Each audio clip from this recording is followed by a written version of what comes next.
We all need to make smart decisions with our money. The Long-Term Investor podcast shows you how by distilling complex financial matters into easily digestible lessons. And now, here's your host, Chief Investment Officer at PlanCorp and the author of Making Money Simple, Peter Lazaroff. Welcome to The Long-Term Investor. This week, I'm joined by Polina Pompliano, author of the new book, Hidden Genius: The Secret Ways of Thinking That Power the World's Most Successful People. She's also the founder of The Profile, a media organization that studies successful people and companies. Previously, Polina spent 5 years at Fortune, where she wrote more than 1,300 articles and earned the trust of prominent investors and entrepreneurs. As the author and editor of Term Sheet, Fortune's industry-leading deal-making newsletter, where she interviewed some of the industry's most influential dealmakers. In our conversation, Polina and I discuss a wide variety of mental models and thought patterns that can be implemented throughout your personal and professional life. As always, you can find links to all the resources mentioned during the conversation by visiting thelongterminvestor.com. And with that, here is my conversation with Polina Pompliano. Polina, welcome to The Long-Term Investor. Thank you for having me. I'm very excited to be here. Well, I've actually been following your work at The Profile for a while now. And for listeners and viewers that aren't familiar with your work, I was hoping we could just start the conversation there, give a little sense of what it is that you do on a regular basis. Absolutely. So in a very small nutshell, The Profile is the place where I just study people that I want to learn from.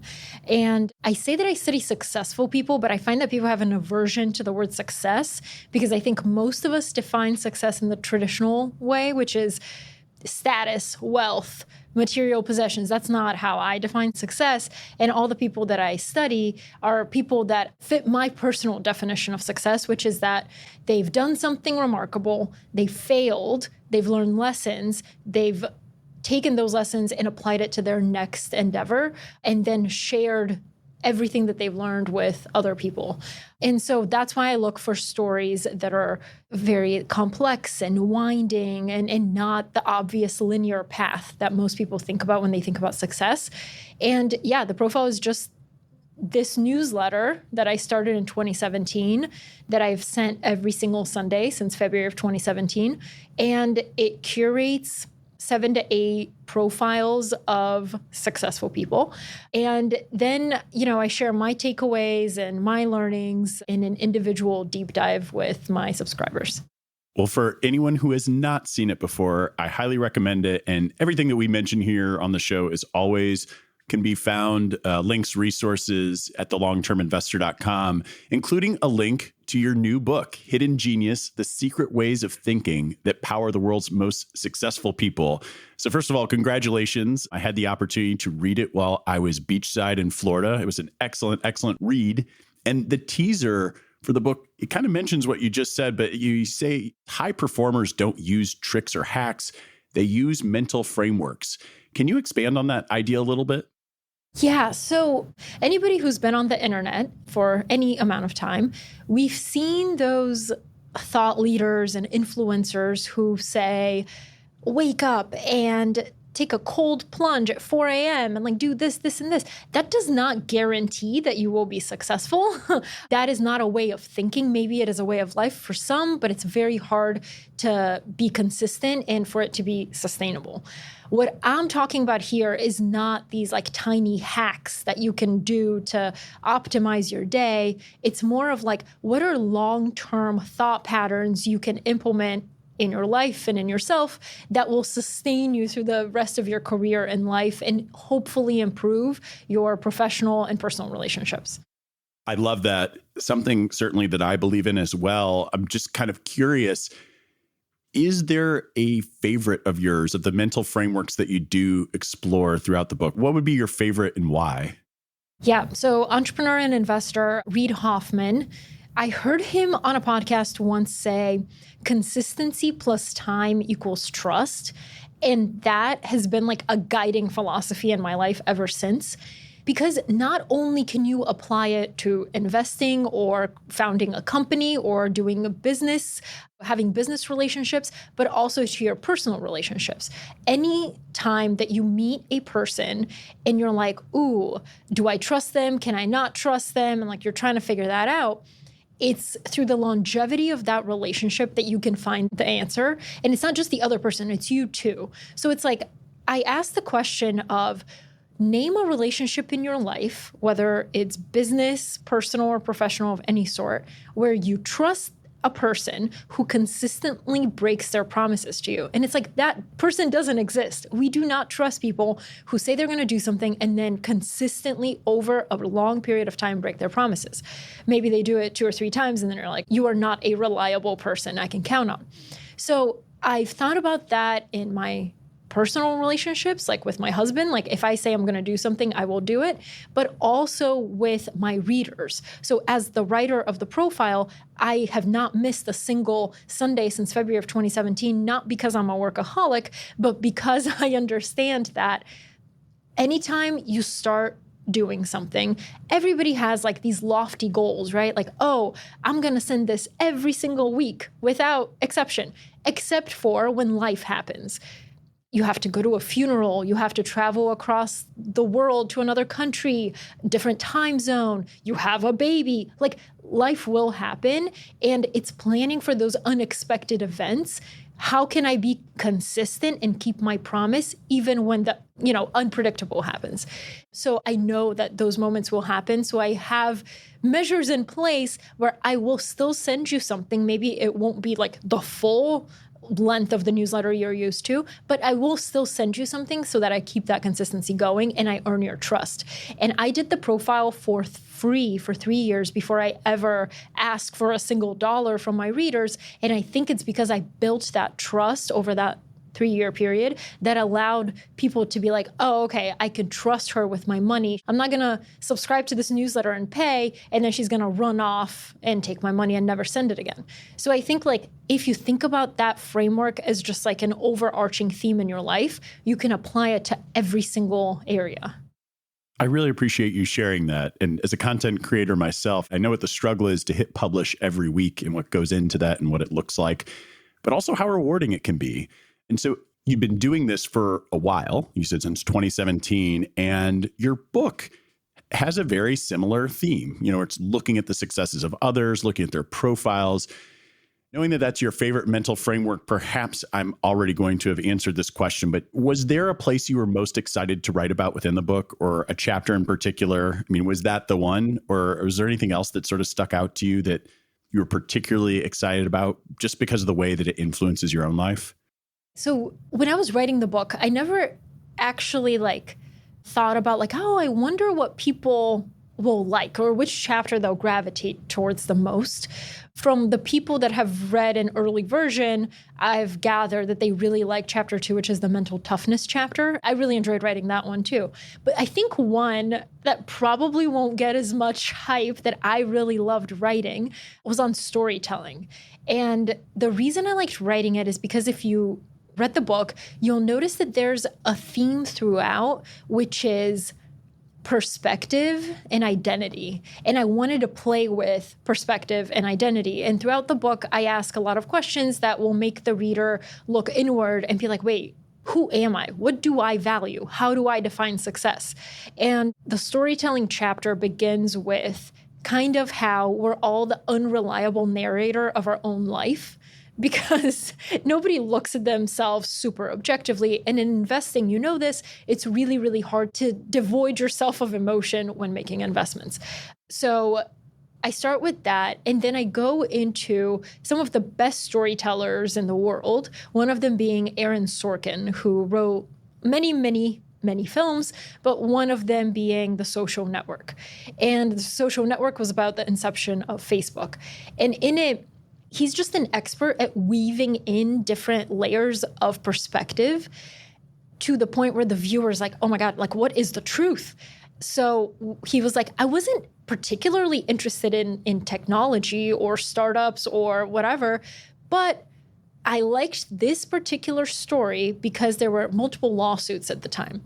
And he was like, I saw that there were multiple versions of the truth, and there is not one ultimate source of truth.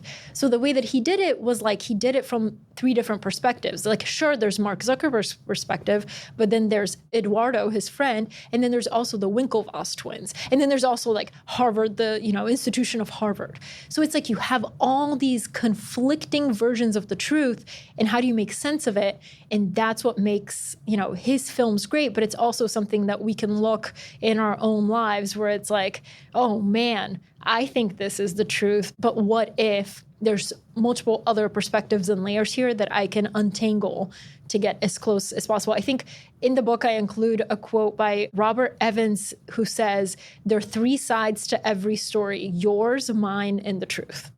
I love that quote. And I did love the story that you shared within the book of Aaron Sorkin talking about that movie, as well as just how he thinks about what really drives a story as a whole. And that's one thing that really struck me as I was reading this book, is that you grabbed from so many resources that I myself have read over the years, strictly with an investment mindset as I'm going through it.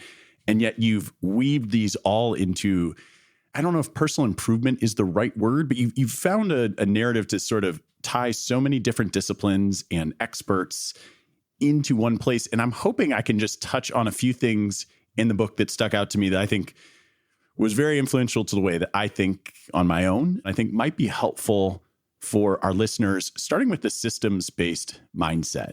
Can you talk a little bit about the difference between an outcome-based mindset and a systems-based mindset? Yeah. So Toby Lutke, who's the CEO of Shopify, the founder and CEO of Shopify, he's obsessed with systemizing everything within the company and also within his life.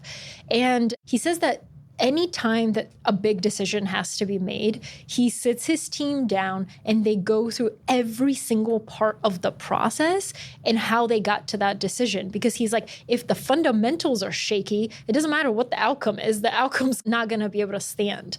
So chess players use this a lot, outcome-based mindset versus systems-based mindset.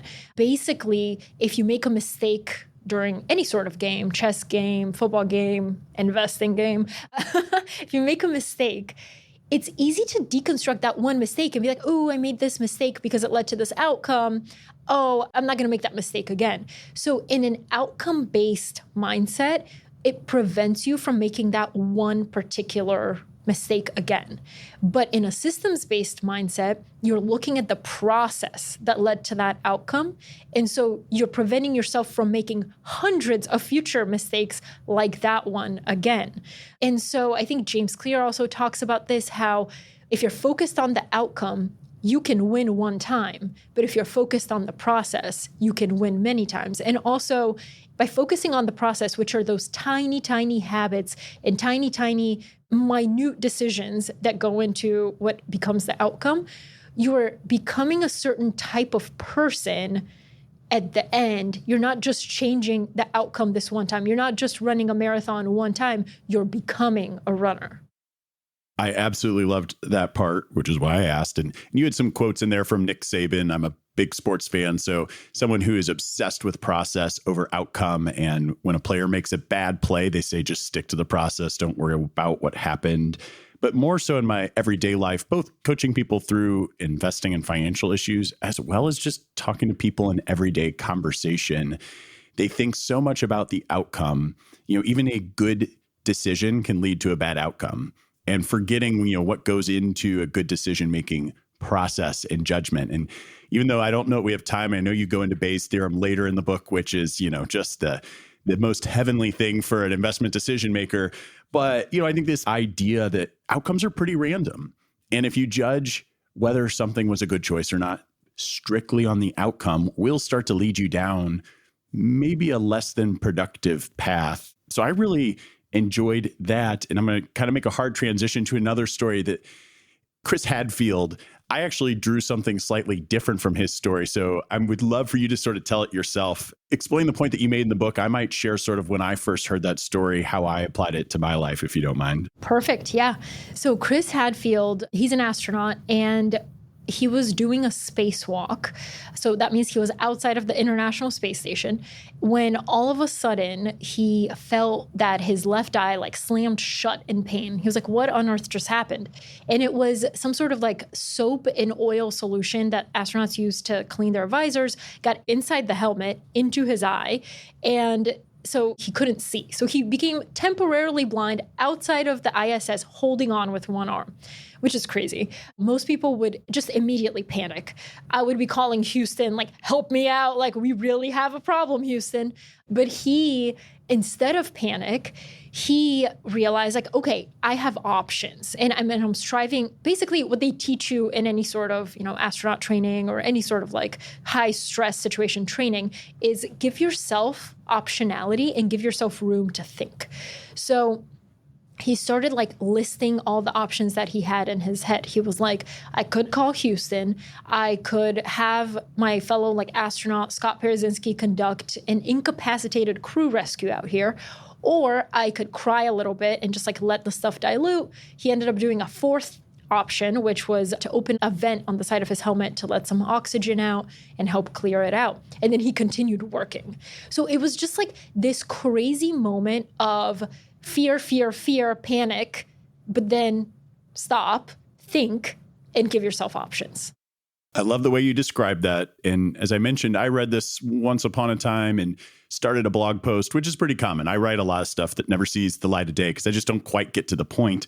The big thing for me was that don't panic, because the moment panic seeps in, you lose all rationality. And so I like that you highlighted how he had this action of making a list of things he can do.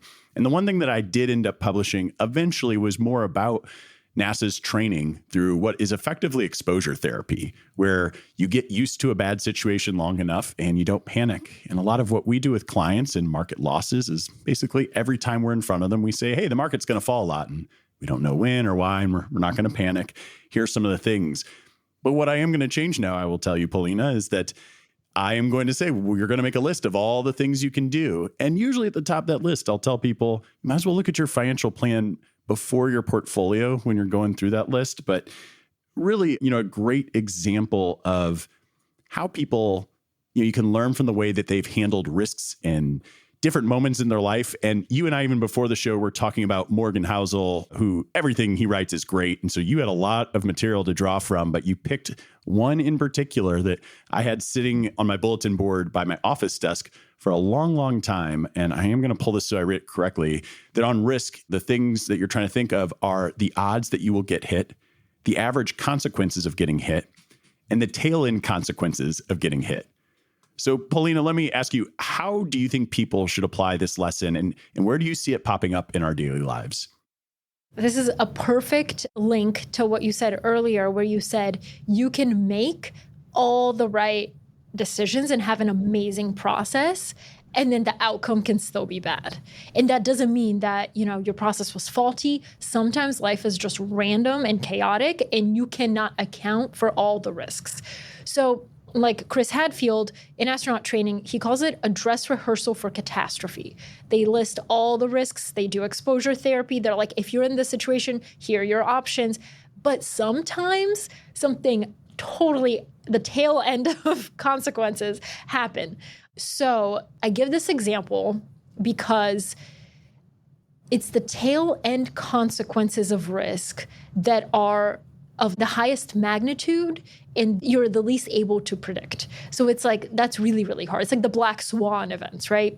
So Morgan talks about this, and I immediately thought of the story of Conrad Anker, who is this legendary mountaineer, and he's a legend. He knows how to climb mountains. His process is immaculate. But he one time was climbing Mount Shishapangma with two of his buddies, and they were going up, and everything was fine until there was an avalanche that nobody had foreseen. And as it was coming down, Conrad went to the left and his buddies went to the right. And then he suffered, broken ribs and broken collarbone and head lacerations and stuff like that. But he survived, whereas his friends' bodies weren't found until years later. So it's like, that one stupid, dumb luck decision of going left instead of going right is what saved his life, right? Like that's not something you can account for or train for or prepare for. So I think it's like, yes, you can become a master of chaos in some way, but you have to know that there will be those random risks and things that happen to you that you're not prepared for. And it's after years of training that like, yes, maybe you can go through your options and you can go through everything and you can make an informed decision, or sometimes you just go left instead of going right. Yeah, I think there are sometimes that people who only focus on the tail end consequences, particularly when it comes to, the finances, the investing and that sort of thing. There are others that don't really think about the average consequences of their general risk. Kind of going back to Chris Hadfield, and I don't know if he said this or if it's just a general NASA saying that like there's no problem that you can't make worse, and understanding really where the risks lie and thinking of those different, when you come to big life decisions, and whether it's starting a business, quitting your job, moving, starting a family, there's all sorts of everyday life things that will keep any given person up at night. But I really do like those three kind of levels of thinking about risk. So I was thrilled to see you include it. I love the mountain climbing story to show that really, on those tail ends, your process can be perfect and a good outcome or bad outcome can be more random. Although in that case, that guy really just had to randomly choose. Look, you've obviously spent countless hours studying the lessons of dozens of people. I'm kind of curious what you think. If someone were to study your life, what do you think we would learn? That's really interesting. So I think the reason I got so good at meeting people and being able to extract lessons from them so quickly is because two things. One, I always feel like an outsider because I always have been in some way. Like we moved from Bulgaria to Atlanta, Georgia when I was 8. Then when I was an adult, I moved to New York City. And I got to see like 3 totally different perspectives of the way people live and the way they think. So my beliefs are very grayscale. I never think that one particular group is right or the only way to think or anything like that. Like that's not how my mind works. So I'm able to get lessons from people that you may not ever think you can learn something from. And the other part is that I think when we first moved to the US, I didn't speak English, obviously. So when I was in class in school, I spent a lot of time reading body language and just looking at how people interacted and trying to read like cultural and social norms, like trying to learn that with also being in a new country. And I think that really, really helped me understand that there's a subtext of like social interactions. There's what people say, yes, that's very important and whatever, but how they want the world to perceive them or who they choose to hang out with or where they sit in the cafeteria tells you a lot more than just what they're telling you. So I think that that's really, really helped me. Well, you've made it clear in the book as well as in your newsletter that you aren't setting out to learn about these people or showcasing them or writing them as a form of idolization. But I mean, I do know that you do quite a bit of reading on biographies. So even though none of your work is trying to idolize people, is there anybody in particular that you find yourself idolizing, and be kind of curious as the why behind that? Ooh. A funny thing happens when you study so many people. It's like you realize that you don't idolize anybody because idolizing requires you to worship like perfect versions of imperfect people. And I think we all remember like Bill and Melinda Gates were the shining example of a power couple. And then when all was revealed, you're like, oh, wow. Like, okay, so I was trying to learn from something that wasn't real. So I think like there's perception and there's reality. So to me, even the closest people, even like family members, that when you're a child, you idolize your parents. But then like, for example, like when my parents were going through their divorce, I was like, this is the first time that I'm kind of realizing like maybe they're not absolutely perfect, unblemished people that I had idolized in my mind.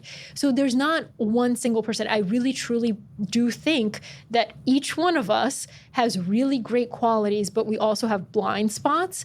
And with the profile, I'm trying to learn, like, this is what I really like and I admire, but this is definitely not what I want to replicate. For example, I used to think that Danielle Steele was an amazing author and she's so prolific, and how does she work so much and create these amazing novels? And then I learned that she had a really dark time in her early life where her son passed away. And since that day, she just went all into work, and she used writing as an escape from reality. So it's like, oh, that's interesting. And she talks about, like, I work all day long. I have no life for anything else, and I have no time for anything else, to the point where her personal relationships suffer. So it's like, okay, I don't want to replicate that, you know? So it's very much like learning and understanding where you could go wrong. I love that. Really, really interesting. So you had brushed up against this topic a little bit earlier in the conversation, and I would like to dedicate some space before we close out here directly to ask you, Polina, how do you define success? Ooh, that's how I define success. I define success as personal fulfillment, if I had to put it succinctly. You strive for something that truly fulfills you, not what society tells you should fulfill you. You strive for that. You work really hard to get it, to attain it. And then once you have it, I feel like it's almost like your responsibility as a successful person to share your learnings with those who can come after you.